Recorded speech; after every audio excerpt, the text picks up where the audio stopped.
सर्वं शिवमयं शिवनंता शिवकृपानंता। আমরা যখন জ্যোতিষ শাস্ত্র নিয়ে চর্চা করি, গ্রহ সন্নিবেশ, গ্রহ সঞ্চার নিয়ে ব্যাখ্যা বিশ্লেষণ করি, তখন আমরা বোঝার চেষ্টা করি যে কোন গ্রহের গতি পরিবর্তন, কোন গ্রহের সঞ্চার, কোন গ্রহের সঙ্গে কোন গ্রহের সংযুক্ত হওয়া, এই যে বিভিন্ন বিষয়গুলো, এই বিভিন্ন বিষয়গুলোর মধ্যে সবচেয়ে শক্তিশালী প্রভাবশালী কোন বিষয়টা, সেটা আমরা একটা অ্যাসেস করার চেষ্টা করি। যে শনি মহারাজকে আমরা অত্যন্ত ভয় পাই, যে শনি আমাদের একদম উনি জীবনকে তছনছ করে দেবেন। রাহুকেতুকেও আমরা ভয় পাই, মঙ্গলকেও আমরা ভয় পাই। আমরা শনির 7.5 মতো পর্বকে একটু বুঝে চলার চেষ্টা করি। শনির ঢাইয়াকেও আমরা একটু অ্যাংশাসলি ট্রিট করি। বিশেষ বিশেষ সঞ্চার যখন চন্দ্রের দ্বাদশে হয়, চন্দ্রের দ্বিতীয় অষ্টমে হয়, সেগুলো আমাদের কাছে একটু টেনশনের কারণ। গ্রহণ আমাদের টেনশনের কারণ।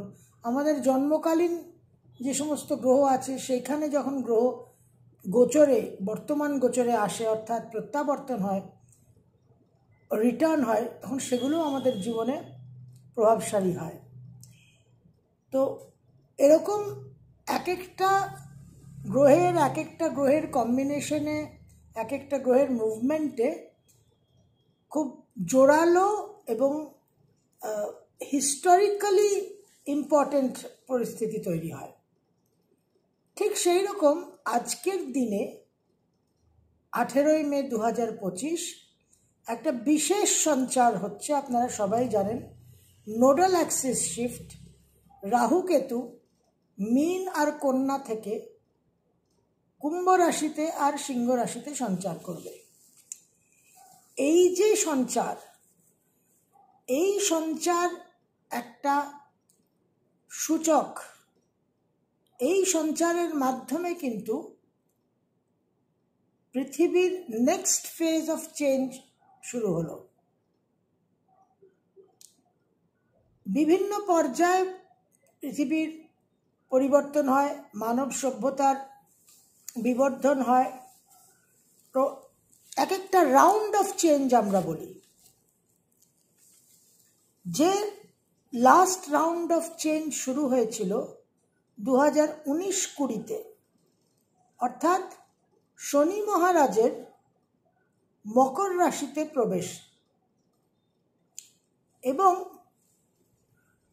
ওই সময় একটা বিশেষ পূর্ণগ্রাস সূর্যগ্রহণ হয় 26শে ডিসেম্বর। সেটা সম্বন্ধে আপনারা সকলেই অবগত।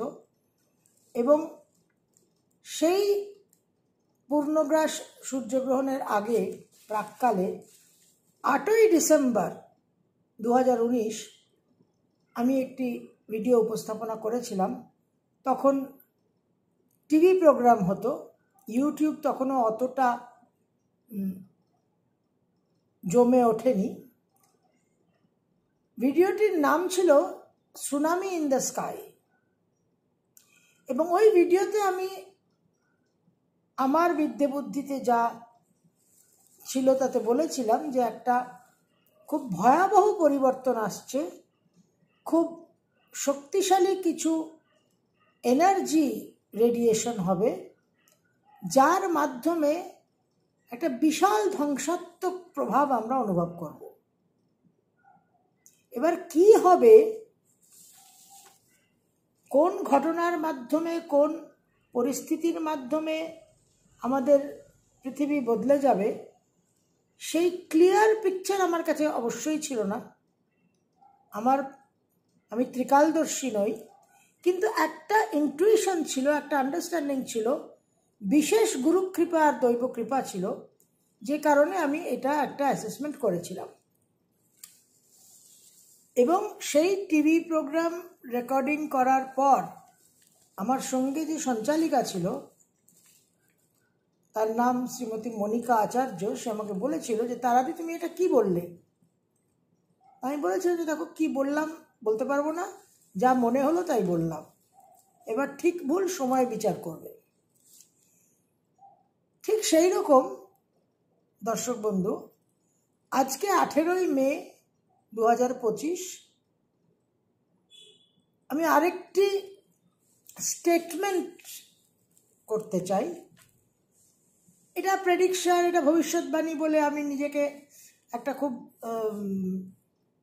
দক্ষ পারদর্শী জ্যোতিষ বিশারদ বলে প্রমাণ করতে চাই না বা প্রতিষ্ঠা করতে চাই না। এটা একটা আমার আন্ডারস্ট্যান্ডিং, এবং অবশ্যই গুরুকৃপা, দৈব কৃপা, ইষ্টকৃপা তো সবসময়ই সব কিছুর জন্য রেসপন্সিবল। এই 18ই মে 2025 থেকে পৃথিবীতে নেক্সট রাউন্ড অফ চেঞ্জ শুরু হলো। একটা বিশেষ পরিবর্তন আমরা অনুভব করেছি, আমরা দেখেছি, প্রত্যক্ষ করেছি 2020 থেকে। এই 2025 থেকে, এই 18ই মে থেকে যেটা শুরু হলো, এই চেঞ্জের যে মেন ইভেন্টটা,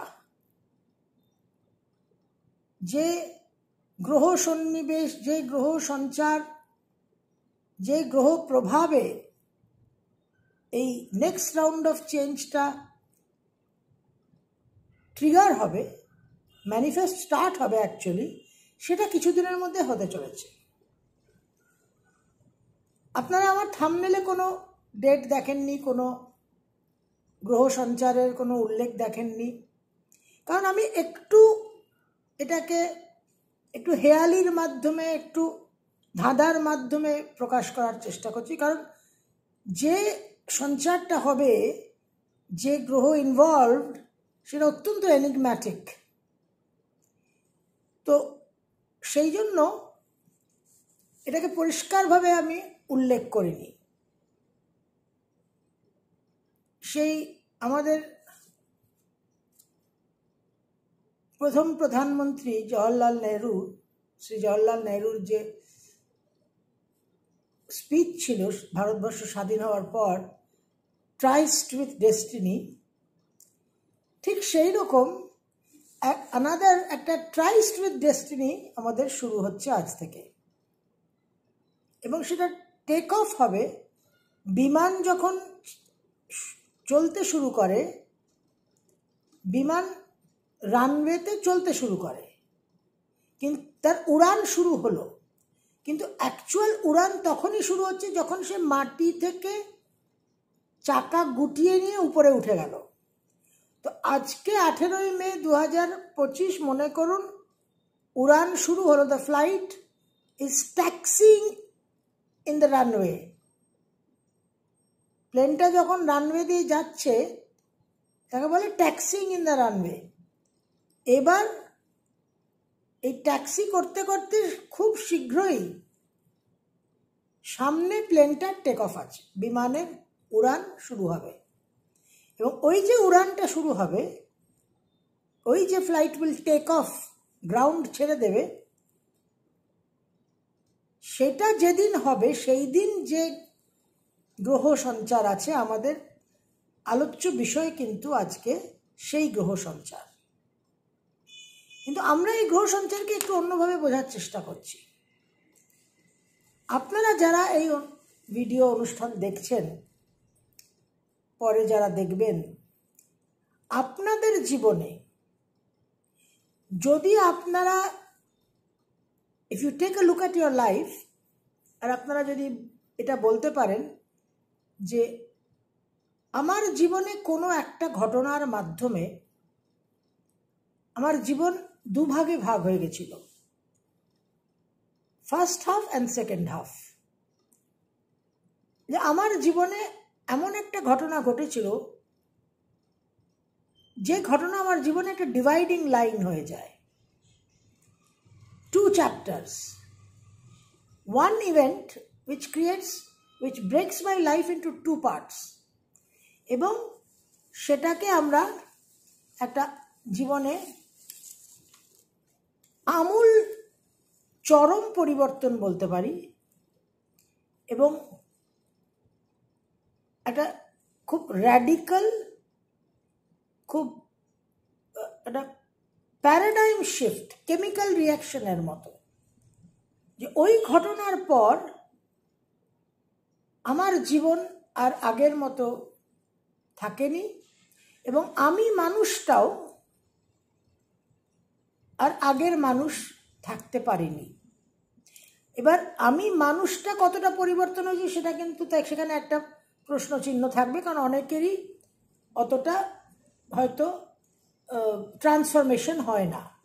কিন্তু ঘটনাটা এমনই যে ঘটনায় শুঁয়োপোকা প্রজাপতি হয়ে যাবে, এবং সেই ঘটনা এক মুহূর্তের মধ্যে, ন্যানো সেকেন্ড হবে। একটা কোনো সংবাদের মাধ্যমে, একটা কোনো ঘটনার মাধ্যমে আপনার জীবন পুরোপুরি, আমরা খুব চলতি ভাষায় বলি, এসপার ওসপার। আপনার জীবনে, আপনারা যারা এই ভিডিও দেখছেন, আপনাদের জীবনে যদি এরকম ঘটনা ঘটে থাকে, চরম এক্সট্রিম ঘটনা, তাহলে আপনারা বুঝবেন, জানবেন যে আমরা আসন্ন যে গ্রহ সঞ্চারের আলোচনাটা শুরু করেছি, সেই গ্রহ যোগ আপনার জন্মছকে, in your Natal chart it is existing, যদি আপনার জীবনে এটা হয়ে থাকে। এইরকম একটা ইভেন্ট যার মাধ্যমে আপনার জীবন পুরোপুরি পরিবর্তন হয়ে গেছে, একটা ডিভাইডিং লাইন হয়ে গেছে। এবার এই যে গ্রহ সঞ্চার এবং সেই গ্রহ সঞ্চারের ফলে যে গ্রহ সন্নিবেশ,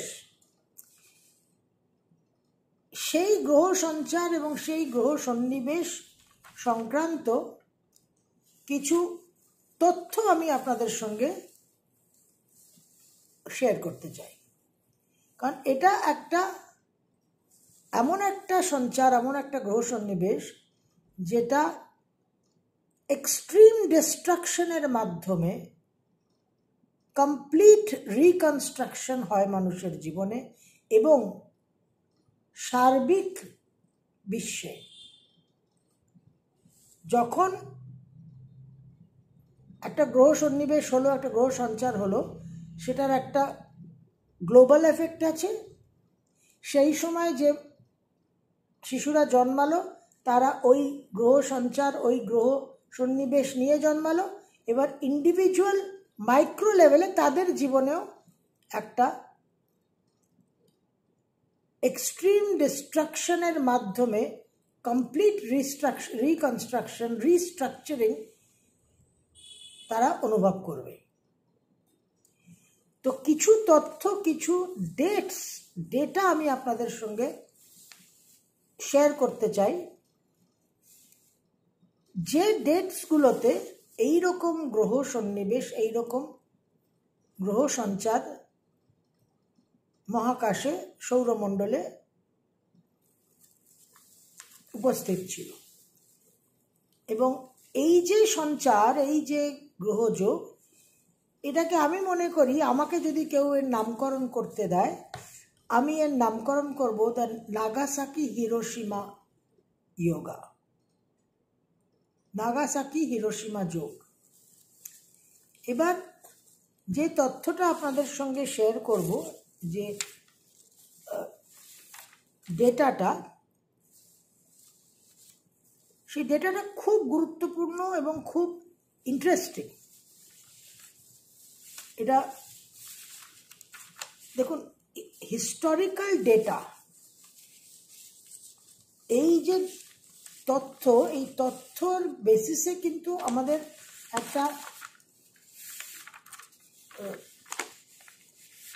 এভিডেন্স, যে কোর্ট অফ লতে যেগুলো বলা হয় যে এইরকম প্রেসিডেন্ট আছে, এইরকম হয়েছিল, সেই উল্লেখ করে উকিল কিন্তু বহু কেস জিতে যায়। তো কয়েকটা তথ্য, ডেট আপনাদের সঙ্গে শেয়ার করি,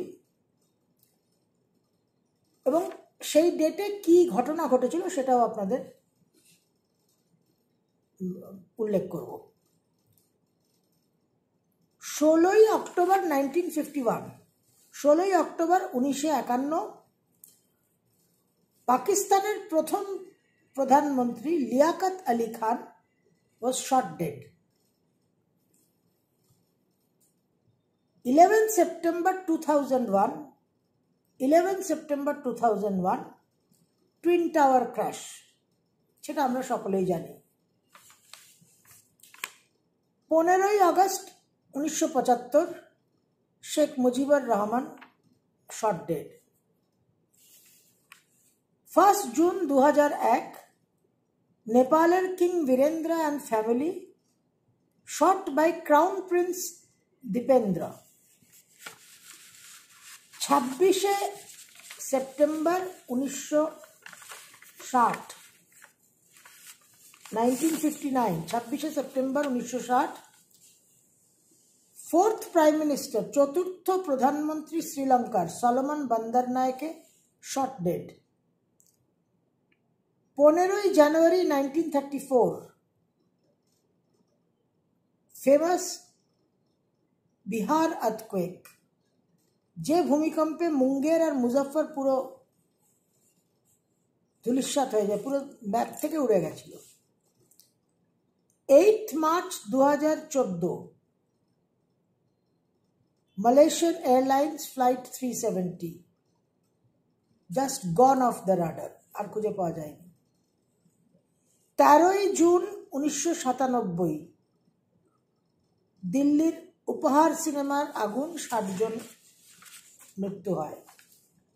23 ফেব্রুয়ারি 1997 উড়িষ্যার বারিপাদাতে একটা ধার্মিক অনুষ্ঠানে অগ্নিকাণ্ড এবং সেখানে 300 জনের উপর মৃত্যু হয়।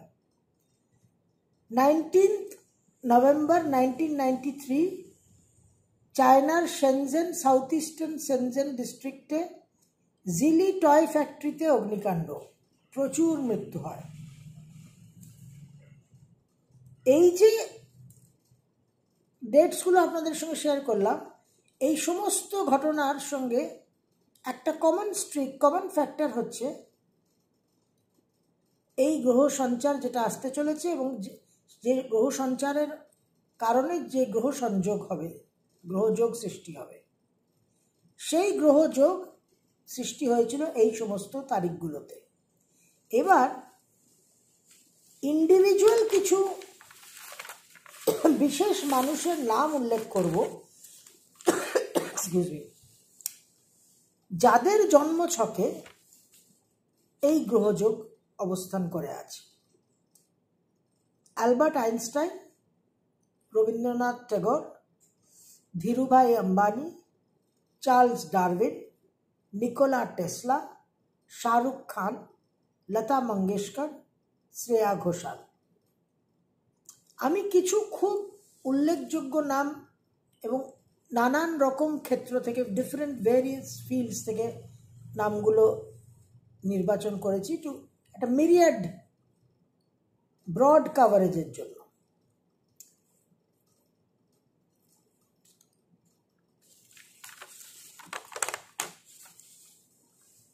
টিম বার্নার্স লি, এনার জন্মছকেও এই গ্রহযোগটা বর্তমান আছে।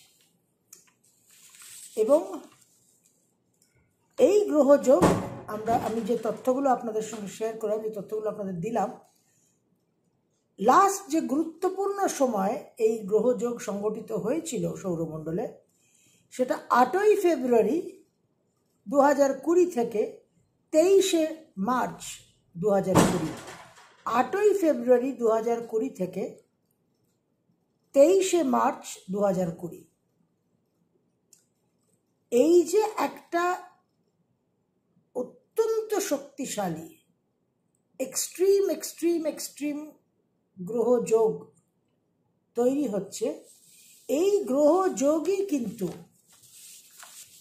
আমাদের নেক্সট রাউন্ড অফ চেঞ্জের সূচক, বিশেষভাবে পৃথিবীকে পরিবর্তন করতে চলেছে এবার 8 ডিসেম্বর 2019 আমি যেরকম আপনাদের কোনো স্পেসিফিক বলতে পারিনি যে এটা কোভিড হবে বা এই হবে, কিন্তু কি হবে তার চিত্রটা আপনাদের পরিষ্কার দিয়েছিলাম। ঠিক সেই রকম আপনাদের এইটুকু বলতে পারি আজকে 18 মে 2025 যে বিশেষ একটা পরিবর্তন, একটা বিশেষ এমন ট্রান্সফরমেশন আসছে যে শুয়োপোকা আর শুয়োপোকা থাকতে পারবে না।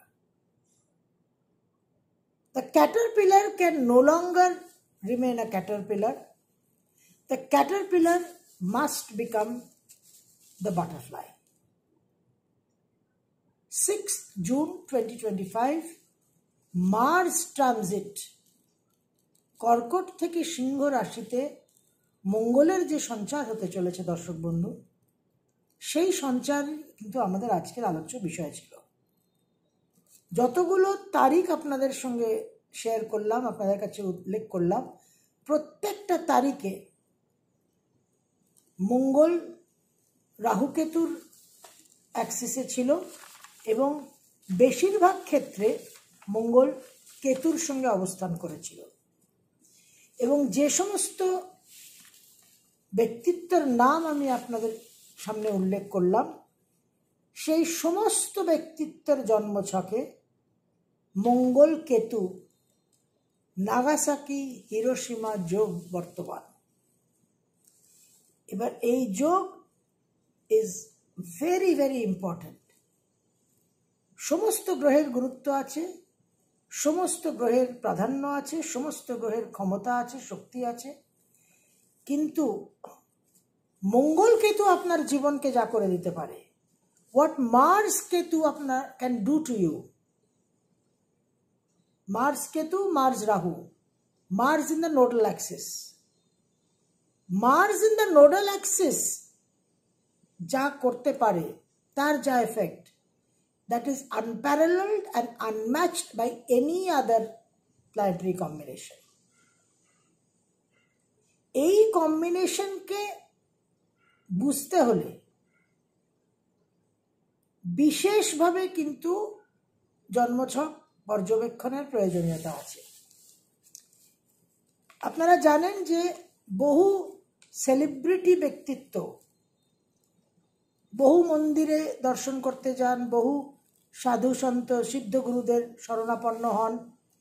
সেই রকম বিরাট কোহলি আর তার স্ত্রী অনুষ্কা শর্মা বৃন্দাবনে যে প্রেমানন্দজি মহারাজ আছেন তার কাছে তার দর্শন করতে যান, তার কাছে সমর্পিত। বিরাট কোহলি নিমকরণী বাবা আশ্রমে যান कैची ধামে। এবার এই বছর জাস্ট কিছুদিন আগে প্রেমানন্দজি মহারাজের কাছে বিরাট কোহলি আর অনুষ্কা শর্মা পৌঁছেছিলেন বৃন্দাবন আশ্রমে, এবং সেখানে অনুষ্কা শর্মা প্রশ্ন করেছিল প্রেমানন্দজি মহারাজকে যে নাম জপ করলেই কি হবে, একটা মেডিটেশন একটা স্পিরিচুয়াল প্র্যাকটিসে থাকলেই কি হবে? তো প্রেমানন্দজি মহারাজ উত্তরে বলেছিলেন নানান কথার মধ্যে যে দেখো, তোমার জীবনে যে বিত্ত বৈভব সাফল্য প্রাচুর্য নাম যশ, এগুলোকে তুমি ঈশ্বরের কৃপা বলে মনে করো না। This has nothing to do with divine grace. ঈশ্বর কর্মের সিদ্ধান্ত করে কর্মের ব্যবস্থা করে দিয়েছে, তুমি যেরকম কর্ম করবে তার ফল পাবে। তোমার এই সমস্ত যা কিছু মেটেরিয়াল জাগতিক যা কিছু প্রাপ্তি, যা কিছু তুমি অর্জন করেছো, সে সব কর্মের সিদ্ধান্তের মাধ্যমে। ঈশ্বর কৃপা তোমার উপর বর্ষণ হচ্ছে তুমি তখন বুঝবে যখন তোমার জীবনে প্রতিকূলতা অনুভব করবে। একমাত্র প্রতিকূলতার মাধ্যমেই ঈশ্বর কৃপা পাওয়া যায়। ঈশ্বর তার কৃপা প্রতিকূলতার মাধ্যমেই বর্ষণ করেন। অনুকূল পরিস্থিতি মানে ঈশ্বরের কৃপা নয়। এটা একটা বিশেষ মূল্যবান ওনার উক্তি। এটা অবশ্য বহু সিদ্ধগুরু আগেও বলে গেছেন। এবার এই যে জীবনে প্রতিকূলতা, একেবারে very very extremely difficult, extremely একটা আনইম্যাজিনেবল সিচুয়েশন, হস্টাইল সিচুয়েশন, যে পরিস্থিতিকে মোকাবিলা করার কোনো রকম আমার কাছে কোনো দক্ষতা নেই, ক্ষমতা নেই, জ্ঞান নেই, শক্তি নেই। চরম প্রতিকূলতা, যে প্রতিকূলতা ভক্ত প্রহ্লাদ অনুভব করেছিলেন তার জীবনে, যে প্রতিকূলতা স্বয়ং ভগবান শ্রীকৃষ্ণ অনুভব করেছিলেন, তা তো জন্মই কারাগারে, এবং জন্মের পর মুহূর্ত থেকে তাকে মারবার বিভিন্ন প্রকল্প চলছে। যে প্রতিকূলতা ভগবান শ্রী রামচন্দ্র সারা জীবন অনুভব করেছেন এবং মোকাবিলা করেছেন। তো প্রেমানন্দজি মহারাজ বললেন যে যেদিন তোমার জীবনে চরম প্রতিকূলতা আসবে, সেদিন তুমি জানবে ঈশ্বর তোমার দিকে ফিরে তাকিয়েছেন। Divine grace has begun, has opened in your life. তো এই যে চরম প্রতিকূলতা, এই চরম প্রতিকূলতার মাধ্যমে, এক্সট্রিম ডিস্ট্রাকশনের মাধ্যমে যে কমপ্লিট রিস্ট্রাকচারিং অফ লাইফ হয়, এই চরম প্রতিকূলতা আপনার জীবনে মঙ্গল কেতু বা মঙ্গল রাহু আনতে পারে। এবার এ বলে আমায় দেখ, ও বলে আমায় দেখ, it's very difficult to say. আমি ক্লিয়ারলি বলতে পারবো না যে মঙ্গল কেতু বেশি ধ্বংসাত্মক না মঙ্গল রাহু বেশি ধ্বংসাত্মক, কিন্তু দুজনেই একেবারে সাংঘাতিক, একদম ক্ল্যাশ অফ দ্য টাইটেলস, শেয়ানে শেয়ানে গোলাগুলি। তো এই যে প্রতিকূলতা, এই প্রতিকূলতা যার জন্মছকে থাকবে, তার জীবনে কিছু না কিছু ঘটনা ঘটবেই। এবং যে ব্যক্তিত্বের নাম আপনাদের কাছে উল্লেখ করলাম, তার মধ্যে স্বয়ং কবিগুরু রবীন্দ্রনাথ ঠাকুরের 4th হাউসে মঙ্গল কেতু, ধীরুভাই আম্বানির 9মে মঙ্গল কেতু, শাহরুখ খানের 4th হাউসে মঙ্গল কেতু, লতা মঙ্গেশকরের 5th হাউসে মঙ্গল কেতু, শ্রেয়া ঘোষালের 6th হাউসে মঙ্গল কেতু, আইনস্টাইনের 8ম ভাবে মঙ্গল রাহু। এগুলো নিয়ে আমরা পরবর্তীকালে আরেকটু আলোচনা করব, একটু নাড়াচাড়া করব এগুলো। কিন্তু এই মঙ্গল কেতুর যে এই যে নাগাসাকি হিরোশিমা যোগ, এই যোগকে যদি ব্যক্ত করতে হয়, if one has to express in words, astrological টার্মসে তো অবশ্যই মঙ্গল এই কেতু এই দুটো একসঙ্গে থাকলে নানান রকম এই ফলাফল হবে, সে তো আছে।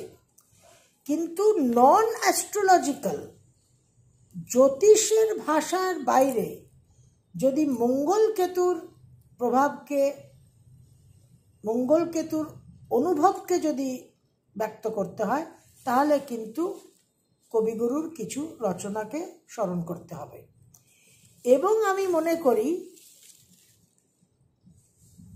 রবীন্দ্রনাথ ঠাকুর কবিগুরু মহাসাধক, শান্তিনিকেতন বোলপুর তার মহাসাধন ক্ষেত্র, এবং তার রচনা মহামন্ত্র।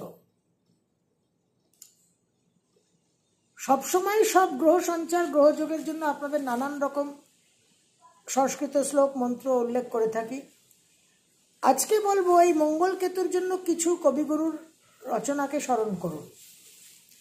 তার মধ্যে সবচেয়ে গুরুত্বপূর্ণ যে রচনা,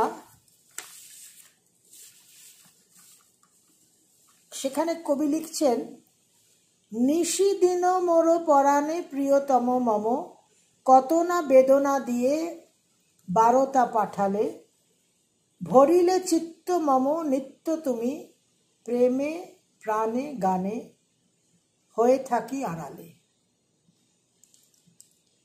এই যে বেদনাটাকে উনি 12টা বলছেন।